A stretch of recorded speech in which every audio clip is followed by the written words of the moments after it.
Le bad buzz. Le bad buzz. Ah oui, ça Parce va que vite. le bad buzz, ça va très vite, en fait. Aujourd'hui, on a les réseaux sociaux, ça tourne.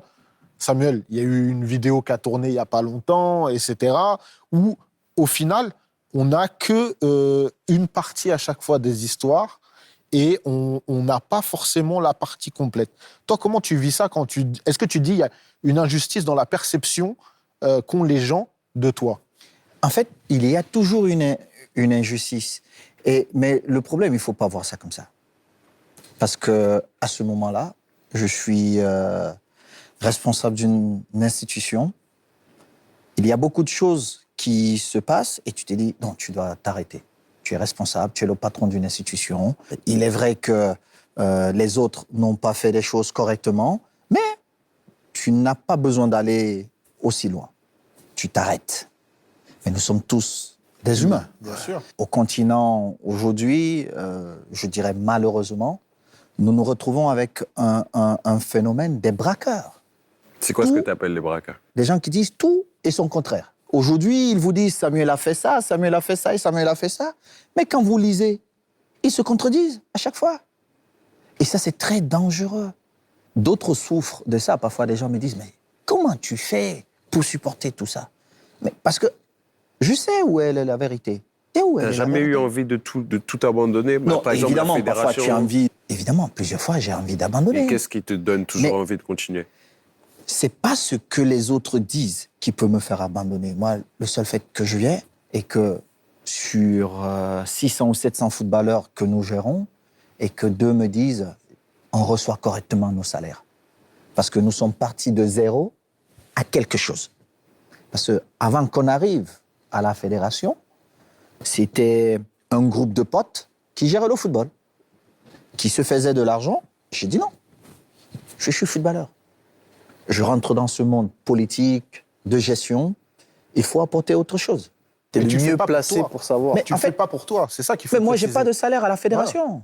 Tu touches pas de salaire à la fédération? Je n'en ai pas besoin.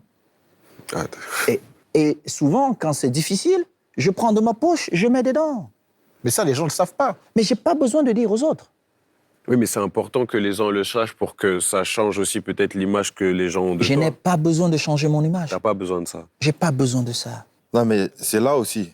Si t'es fort, tu vis pas pour les gens, tu vis pour toi, tu vis pour tes valeurs, tu vis avec tes principes, tu sais ce que tu as à faire. Les gens ils peuvent écrire ce qu'ils veulent, ça veut pas t'atteindre, ça veut pas te faire lâcher parce que toi, tu sais pourquoi tu es là. Tu sais pourquoi tu fais les choses. Donc, comme il dit, les braqueurs, ils peuvent écrire. Tant qu'on a nos principes et on est solide dans nos bases, dans ce qu'on veut faire, C'est le plus important. Voilà, c'est le plus important, ils peuvent faire ce qu'ils veulent. Le plus important, ce sont les joueurs. C'est comme au Real Madrid. Quand tu achètes un Kylian Mbappé, on dit prime de signature, ce qu'on dit, 100 millions. Mais c'est que le club va gagner 1 milliard. Oui. Toi, tu donnes ton argent gratuitement à quelqu'un. Jamais. On se rejoint. Donc, en Afrique, il faut que les gens arrêtent de mettre les émotions. Quand vous gérez un business, c'est le business. Mais pas le cœur. Et la fédération, c'est le business. C'est pas un groupe d'amis qui attendent que l'argent de la FIFA arrive, de la CAF arrive, que l'État verse l'argent et ils se partagent cet argent. Le plus gros problème, c'est d'expliquer aux gens parce que vous perdez beaucoup trop d'énergie dans des petits combats. Et dans les gros combats, vous n'avez plus suffisamment d'énergie pour les attaquer. On vous amène à perdre beaucoup trop d'énergie. On vous embrouille avec des histoires, de manipulation. Justement, ces braqueurs qui sont à la solde de tout le monde, qui disent tout et sont contraires, c'est là où je reste lucide. Vous pouvez tous être contre moi, tant que je suis avec le droit et je suis mon projet, vous allez me demander de vous rendre compte à la fin de mon mandat. En fait, j'ai l'impression que ce que tu veux recréer, c'est un environnement, enfin, les mêmes environnements par lesquels tu es passé quand tu étais professionnel, footballeur, par exemple, en Espagne ou dans les autres pays. Tu essayes de recréer ça parce que tu te dis, au Cameroun, on a le potentiel, on a le talent. En Afrique, de talent. on a le talent. Cédric, je vais vous expliquer quelque chose qui passe même inaperçu, les gens ne comprennent même pas. Le premier transfert entre un pays africain et l'Europe, il est plus ou moins combien? Quand on a trop payé, on a payé $1 million. Quand on a trop payé, le même joueur, 6 mois plus tard, on le vend à 30 millions de pounds. L'Afrique perd beaucoup d'argent. Tu vois qu'il y a Et un quand je problème. dis l'Afrique perd, les clubs perdent beaucoup d'argent. Direct. En fait, les gens n'ont pas le mindset de faire du business. En fait, c'est purement de business. Moi, mon job est de m'assurer que ceux qui viennent à l'équipe nationale sont les meilleurs. Mais les meilleurs, ça dépend de qui? Ça dépend du sélectionneur. Moi, à la fin, ce que je veux, c'est qu'il y ait un résultat. J'organise un match la dernière fois, on met 39 000 tickets en vente. Et je dis, personne n'entre s'il n'a pas acheté son ticket. Et on dit, il est trop sévère, lui, cela. Mais comment je fais pour financer le football? Ce sont des petites choses. Et des gens prennent de l'argent, ils donnent à quelques influenceurs pour t'insulter, pour dire des mensonges. Et c'est là où, soit tu t'arrêtes, tu écoutes ce qu'ils disent et tu perds beaucoup de temps, beaucoup plus de temps, et tu n'avances pas. Mais moi, je dois avancer parce que je sais où je vais. Certains même, ils soupçonnent.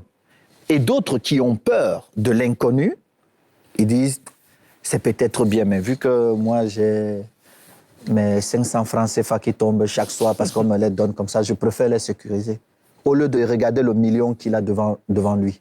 Et c'est ça l'Afrique. C'est pourquoi vous voyez, les gens n'osent pas. C'est pourquoi je t'ai dit, fiston, si tu veux investir, tu viens, 50-50, on crée des écoles partout. Si quelqu'un veut venir, et je vous invite à venir, on crée des salles de classe. On donne cette connaissance-là à ces jeunes. Ils doivent aller à l'école. Je sais bien ce que tu On dis. doit parce les qu'en donner fait, l'opportunité. ça montre tout simplement que l'objectif principal que tu as, c'est de transmettre. c'est de transmettre et de faire en sorte que évolue. l'Afrique évolue. Mais l'Afrique doit évoluer. Mais ça, c'est un donner des travail opportunités. d'équipe. Seul, tu peux pas y arriver à ça. Non, mais le continent, il est vaste. Même avec 2 personnes, tu arrives. Moi, j'ai pas d'heure. Hein. J'appelle mon secrétaire à 4 h du matin, je lui dis, écoute, hey, monsieur, tu ne m'as pas envoyé tel papier, qu'est-ce qui se passe? Explique-moi. Président, je dors. Je dis, mais moi, je dors pas. Pourquoi? On doit travailler tout le temps. Et il faut... En Afrique, les gens dorment beaucoup trop. Je dirais même, ils ont peur de ce qui est bien pour eux. Parce que tellement ils ont été matés, manipulés, on a dit non, non, non, non, ça c'est pas réservé pour vous, c'est réservé pour les autres. Mais non, Cédric, moi je suis parti de Newbel que tu connais pour m'asseoir sur la table des grands. Donc tout est possible pour tout le monde. Pourquoi ces Africains ont dit c'est pas... Non, c'est pourquoi parfois quand j'arrive on dit non, lui il parle comme ça parce qu'il est riche. Mais c'est pas que je suis riche, c'est que j'ai fait ce parcours, je me suis assis là-bas. Et je veux que ceux qui me ressemblent aillent aussi là-bas et qu'ils aient cette fierté de dire je suis peut-être africain. C'est un combat où qui est compliqué parce que là, c'est plus toi contre toi. C'est ça que je C'est disais. toi contre le système. C'est ça, c'est ça. Et comment tu as... Difficile de battre C'est le trop, système. Hein. Tous les grands systèmes sont tombés, Ouais, c'est sûr. n'est-ce pas? Mais avec du temps. Partons de là. Tu te dis, l'Afrique, le continent le plus riche, mais paradoxalement le plus pauvre. Donc il y a quelque chose. J'ai vécu pendant 5 ans, Problème surtout. non 6 ans au Qatar. Le Qatar Exceptionnel. a fait sa politique basée sur 2 choses. La diplomatie, le sport. L'éducation, elle est gratuite. Tu vas partout, tu as les DG, tu as les grands DG, les Qataris, partout. Et le pays se développe. Pourquoi? Parce qu'ils sont à un certain niveau d'études. Moi, je n'ai pas fait de grandes études. Mais la curiosité m'a amené à toujours vouloir m'améliorer. Et en voyageant, j'ai compris qu'en fait, pour rendre les autres riches, il faut leur donner la connaissance et des opportunités. Et c'est ce que moi je veux. Je veux que dans 20 ans, l'Afrique ait peut-être une centaine de milliardaires en dollars. Le rapport de force, il va changer. Il faut se dire, je veux être Abramovich du football et je veux devenir milliardaire. Donc, tu as ton projet, tu le prépares, tu dis, bon, ok, je veux ça, ça, ça, ça. Dans 2 ans, je vais être ici. Dans 4 ans, ici. Toute ma carrière, ça a été ça. Ça a été la haute ambition. Et c'est ce que je me tue à donner comme conseil aux jeunes qui me posent des questions. Il faut toujours avoir une haute ambition. Tu dois viser le soleil et dans le pire des cas, tu vas atteindre la lune. Tu ne peux pas viser le soleil.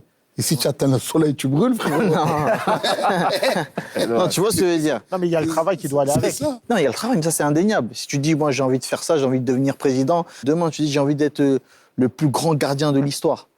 Tu sais que ça va pas se faire comme ça. Tu vas aller te donner les moyens, tu vas faire les causes pour que ça arrive. Donc, la haute ambition, elle est importante. Mais si toi, on parlait du vestiaire tout à l'heure, si tu te dis, bon, j'espère que je vais faire un bon match et ça ira, mais tu feras jamais un match exceptionnel, tu mettras jamais un triplé. Parce que toi, déjà, à la base, tu te dis, je vais juste faire un bon match. Si moi, j'arrive, je dis, moi, j'ai juste pas envie de prendre un KO, ça sera déjà pas mal. J'arrive, je perds au point, je suis content. Tu vois? Et là, je reviens à Baki, il y a l'épine, il dit, ah, c'est bon, moi, je suis content. Tu vois ce que je veux dire? Alors que si tu dis, non, moi, j'arrive, je vais l'éteindre au premier round, et je viens avec le matelas, il y a écrit bonne nuit, c'est-à-dire, je vais même pas l'éteindre, l'arbitre arrête, il va dormir. Et t'arrives, tu le fais dormir. Tu vois ce que je veux dire? C'est ça la dinguerie. En fait. Et ça, c'est la haute ambition.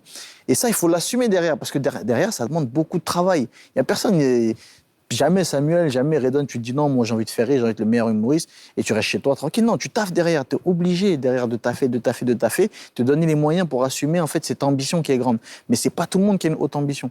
Et ce que tu disais en fait, en une phrase, ton projet en fait, c'est de briser les entraves imaginaires que les Africains ont, en fait. Tu vois, on a ces chaînes imaginaires encore, on se dit, ah non, ça c'est réservé à eux. Alors qu'en vrai, on a le talent, on a le continent le plus riche, paradoxalement le plus pauvre. C'est qu'il y a un problème de gestion.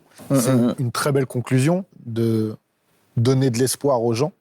Je pense que c'est aussi un petit peu tout ce qu'on fait dans nos métiers respectifs. Et pour terminer, j'aimerais justement, pour partir dans ce message d'espoir, vous nous partagiez, vous, votre meilleur souvenir pour rester sur la bonne lignée. Moi, l'un de mes meilleurs souvenirs en carrière, c'est